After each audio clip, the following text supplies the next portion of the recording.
In the year 2018, somewhere in the world. I received this random note, so I'm here now.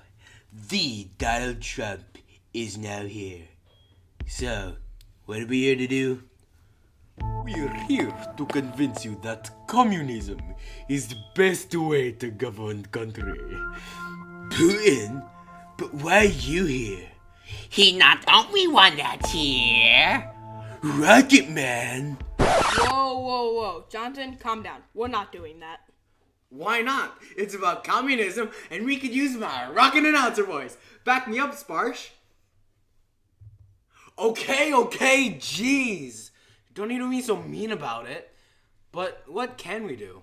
Well, that camera's been on for the whole time. We could record a video about it. Wait. How long has that thing been on? Okay, guys, it's on. Take one. Okay. Hello, everyone. I'm Jonathan. I'm Jason. And I'm Sparsh. And today we'll be discussing... Communism. Today, we'll be talking about communism. Oh, yeah. Right. Alright, now we need to discuss the four thing questions. Who, what, where, and when. Starting with the creators of communism. Yes, and I believe that they are Karl Marx and Friedrich Engels. They were two Jewish people that created the system in order to ensure equality among everyone. And that was the start of a whole lot of conflict. I mean, sounds like a good idea, with everyone having the same pay and everything, but doesn't really work out. There are obviously more than a few things wrong with communism. Like how people who don't even have a job have the same amount of money than people who work really hard. Well, they weren't obvious for Mao Zedong, the Pathet Lao Communist Group, Kim Jong-il, Vladimir Lenin, and Ho Chi Minh, all of which implemented communism into their respective countries. Such as China in 1945, Laos since 1975, North Korea since 1953, Russia since 1917, and Vietnam since 1976. Yeah, blah, blah. Can you guys film somewhere else? You're blocking the TV. Nikki, not now. This is important. Oh, yeah? How? Well, let's start with how communism affected people in the past. Communism's original goal is a society without rulers, a society where people govern themselves.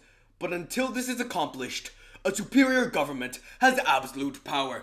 The people do not have any private possessions. Everything belongs to the government. In the late 1980s, the Union of Soviet Socialist Republics, or USSR, ignored and even violated many of these rights described by communism. If anyone criticized the system in public, they were punished. No media was allowed to be published if it opposed the government or its leaders. Still, it was hard to control and inspect everything that was printed. Some articles condoned the government and did get to the public. Writers were trying to warn the citizens about the government.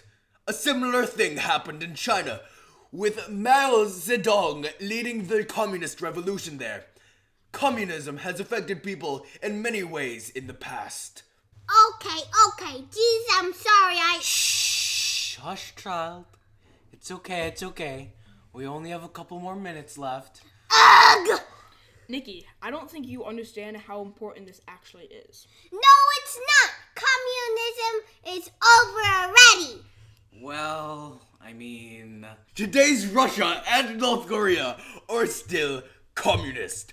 Russia is still taking individual people's opinions for granted, and North Korea is doing the same thing, but on a much worse scale. North Korea and South Korea are still fighting about the North being communist, and North Korea is winning the battle. North Korea is still a very poor place because the amount of income people receive, and it's not a lot of money at all. Many people today are still fighting with communism in countries such as Russia, North Korea, Vietnam, Laos, and many other places. Putin is bringing back familiar patterns of ruling, as other people have done in the past, and other rulers have done too. So, Nikki, that's why communism is so important to learn about. People say that history is bound to repeat itself, and that might be true. But that's why we need to educate ourselves. Without the knowledge of how bad communism actually is and what it's done to our world and our community, what's stopping people from supporting communism or perhaps making another system like communism? The answer is nothing. Without knowledge, we have nothing to protect not only ourselves but future generations. No one wanted any of this to happen, but we don't have a time machine at our disposal. All we can do is learn about why communism is so bad and use that information to save us from future conflict. That's why communism is so important to learn about. Jonathan, Yeah? she's gone. Dang it! No more laughing! Oh God. We're not very good at this. Whoa. Jonathan, calm down. We're not doing that. But why not? It's about communism. We can use my rocket announcer voice. Back me up first. Whoa. We take